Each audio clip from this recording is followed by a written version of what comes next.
I am not Right Honourable. I think those titles are issued by the Privy Council in the UK. And I'm not sure if there are any Papua New Guineans who carry that title at the moment. But thank you for the honor. My speech today, and I had to write it. Normally, you see me just speak off the cuff, but I felt that since I'm speaking to tomorrow's leaders, the best way to do you justice is to write a speech. And this is probably the third time in my life I've written a speech in your honor. My speech is titled, "In Difficult Times, the Bold Will Rise." Chancellor Sir Robert Igara and the University Council, Vice Chancellor Professor Cecilia Nembo, Professor Leo Marai and the teaching faculty, distinguished guests, families of the graduates, and most importantly, the graduating class of 2025. It is my privilege to address you on this very special occasion. Sadly, in a very difficult period in our country's history. Despite the struggles, and I note one of your colleagues sadly lost her life and could not graduate today, my sincere condolences to the family. We are here to celebrate and recognize a very significant milestone in the lives of our young leaders.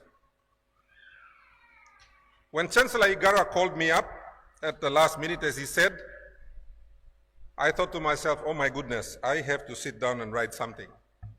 This is the second time I have addressed a graduation at the University of Papua New Guinea. I think the first time was probably 6 years ago.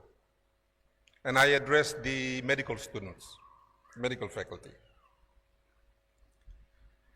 I asked my good friend and big brother, Sir Robert Igara, I said, what would you like me to say to the students? And he said, please, Governor,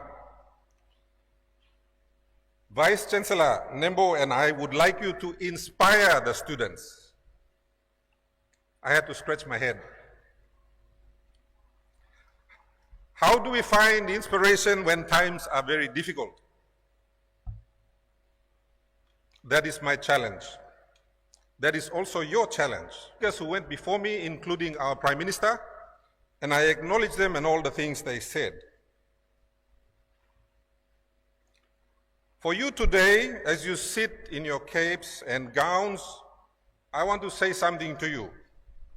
You have already proven something extraordinary.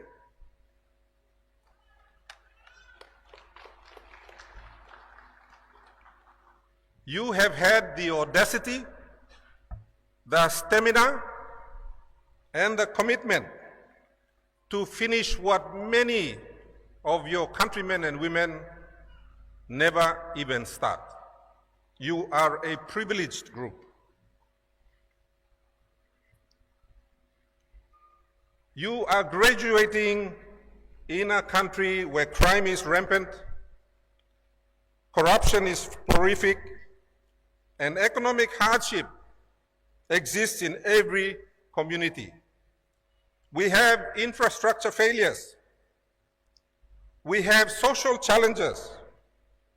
And these things have caused many to quit, to give up. But you kept going. And here you are today, a testament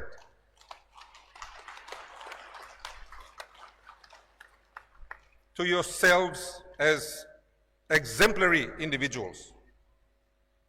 This makes you a winner even before you pick up your scroll from Chancellor Igara. Many of you have endured significant challenges supported by your families and friends. You have endured challenges thrown at you by your country. With this sacrifice, some of you come from very remote places still, in our country to be here. Against all of those odds, you have made it. For me especially, given the work I do as Deputy Chair of the Parliamentary Committee on Gender Equity and Women's Empowerment, I have to say I am really, really impressed that more than 50% of the graduates are women. Well done to the women and well done to the young men sitting in this graduating class who supported your women colleagues to get this far.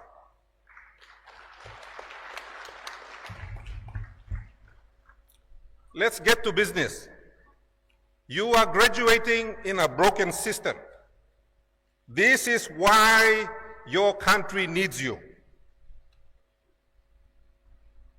Our country shows all the signs of a failing nation.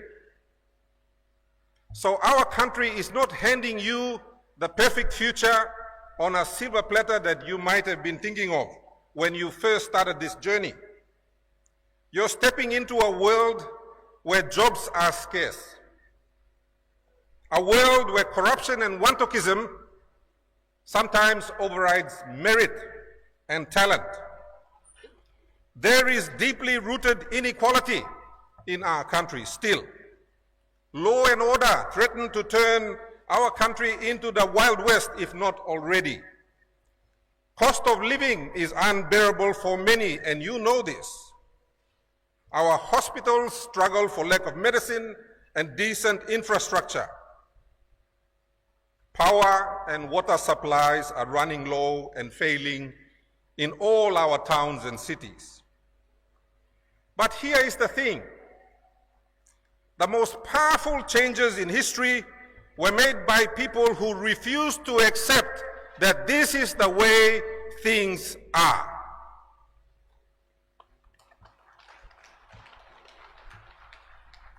I remind you of the story of Gandhi in India,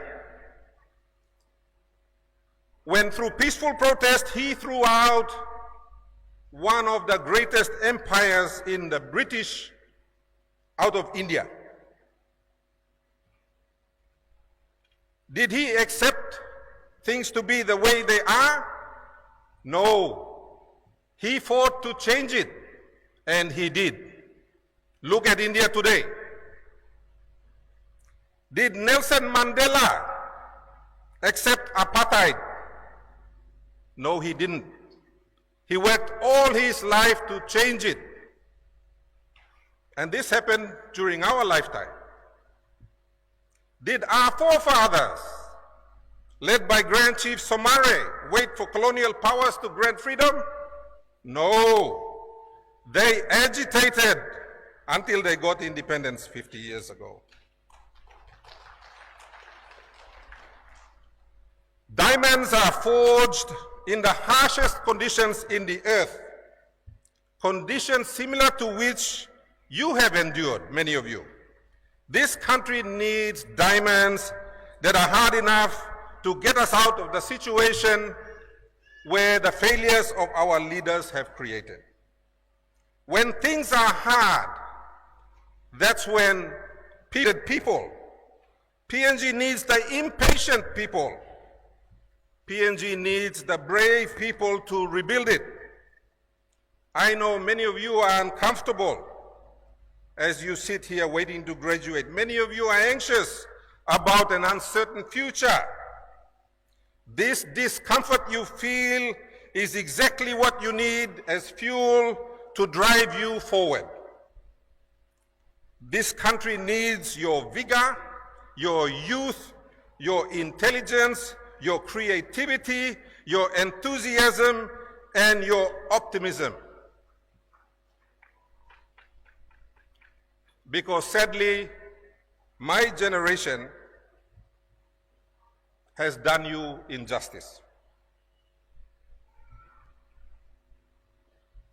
The second point I want you to take home with you is that the degree you pick up today is not just a piece of paper, It is a weapon for change.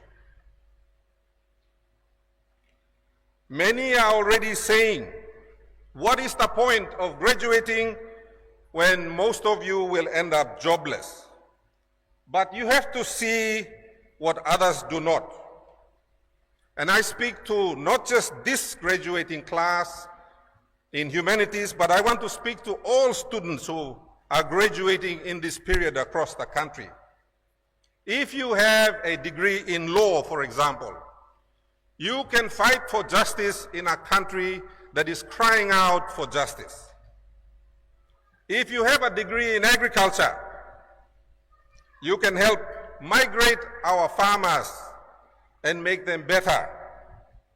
If you have a degree in business, you can help expand our SMEs and create jobs. If you have a degree in humanities, I challenge you to bring critical thinking and empathy in our communities torn apart by violence and a lack of respect for rule of law. I challenge you to bring humanity to our hard infrastructure development agenda. Your education isn't just for finding a job. The tools you have been given are to help you find solutions for your community, for your family, and for your country. The world's greatest innovators and change bringers didn't wait for permission. They built it from the ground up, just like you must do now. My third point I want you to take with you is that the fire, the excitement you feel today as you sit here must drive you beyond as you walk out this door. This evening, maybe this afternoon, you will celebrate with family and friends, but tomorrow, the real test begins. Will you blame the system, or will you try to change the system? Professor Leo Mara and I were students once. We were also student protesters, in case you didn't know. And as I shared with your faculty members just outside, I am still protesting today. And I understand Professor Mara is still protesting.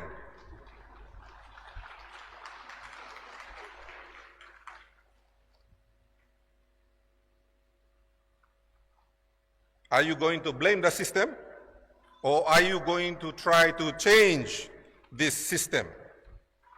Are you going to join the corruption, or will you fight against it for something better for yourselves and for your children? Are we going to repeat the divisions that drive us apart, or look for the things that bring us together? Are we going to support the things that bring inequality and one-talk systems, or are we going to be the change? My challenge to you, don't be the one who gives excuses, because we are getting a lot of excuses going around these days. Be the one whose actions bring change. If roads are poorly built, be the engineer who builds better infrastructure and does not take the side payment. If the system is broken, be the advocate who reforms it. If our leaders have failed you, then you become the leader that is better and doesn't fail the people. If there is injustice in the community, then help rebuild our broken communities. My final message to you is this. You are the first litmus test of PNG's future. It starts with you. We have been led to believe that extractive resources will bring the economic prosperity we all desire. Well, I am here to tell you that this is false rhetoric that gives false hope. Even if Wafi Golpu and Papua LNG start up tomorrow, they will not provide the millions of jobs and opportunities we all need. It is time to have a whole new mindset, a mindset based on the creation of new industries we have not tried in the past. We must leverage our comparative advantage and look at what the world needs and then challenge ourselves to produce it. Let's not limit ourselves to what we see in our country. We have wasted decades on the extractive industry to the neglect of our full potential as a people and as a country. Look around you. See the person sitting next to you in a blue gown. Prime Minister Marape was in university at the same time I was. We are the same generation. The future Prime Minister of Papua New Guinea could be sitting next to you. And let me add, it could be a woman.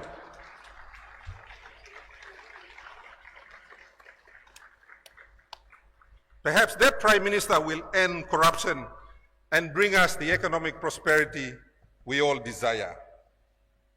Are you going to be a teacher, for instance? And if you are you going to be the teacher that teaches the next person that's going to come along and change not just their community, but maybe their country? Your Vice Chancellor, Professor Nembo, was my mathematics teacher.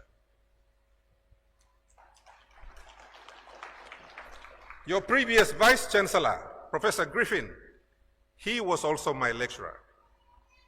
Professor Kalwin was my lecturer.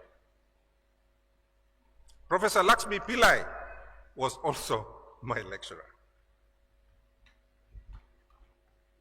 Are you going to be the entrepreneur who starts something that changes his or her village or community? Are you going to be the leader who brings the social justice that we so desperately need? The question isn't, will PNG change? It isn't whether PNG will change for the better. The real question is, will you be the one who changes PNG for the better?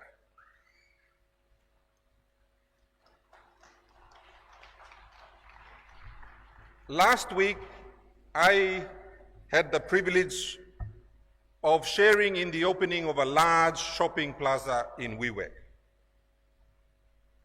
We have been a backwater for many, many decades. So it gave me great pride to do that opening.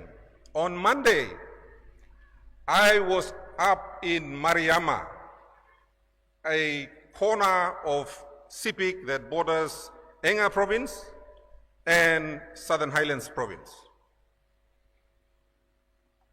And I had the privilege of opening an airstrip for the people there to see the changes in their lives. When I ask you to be the change, I do not say that lightly. I am not speaking to you as a governor or an MP when I say that. I speak to you as someone who actually did bring change to his community.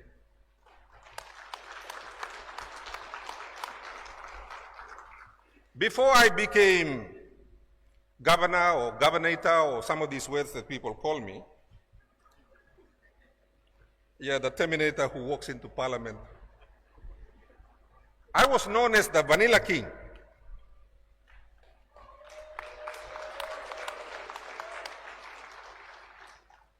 I want to challenge you, disciplined and intelligent young leaders in front of me.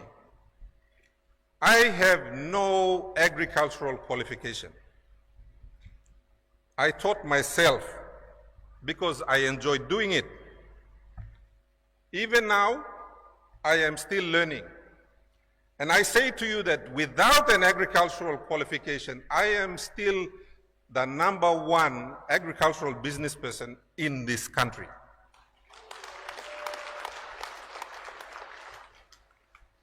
I didn't wait for the government. I went out myself because it was something I believed in. I was frustrated and anxious, just like many of you are today. But I would not accept the status quo. I wanted change, so someone had to start it. Let me tell you that only those who are uncomfortable with their situation, they are the ones that will change the future. Comfortable people do not want change. Even as recently as last week, I was teaching some farmers on how to grow cocoa, because that is my tool for change. If I can do it, you can do it. And I am sure many of you can do it better than I ever did. In closing, as you walk across this stage to receive your degree, remember, it's just not a simple piece of paper. You are accepting a mission to change your country. You are now a licensed change agent. The road you have chosen is not an easy road. It isn't for the faint-hearted, because danger lurks. Those who are benefiting from the current chaos we see in our country, benefiting from the broken systems that some of you will want to change, are going to fight tooth and nail to protect the chaos they benefit from. But you are a Papua New Guinean. You are descendants of navigators who crossed oceans, farmers who tamed rugged land, people who survived pestilence and diseases. You are descended from carvers, weavers, storytellers who kept our cultures alive. Your DNA has survived and thrived for more than 10,000 years, and here you are, the end result of all of that. So go, fight, build, lead, change this country the way you desire. And when you meet obstacles that are waiting for you out there, remember this day, the day you chose to not give up, to not give in, and to not let the real problems in our country defeat you. Instead, you chose to make a stand, to rise up to be better than those who went before you, who let you down. You chose to be different. You chose to be the teacher, the public servant, the business leader, the warrior for justice that our country so desperately needs.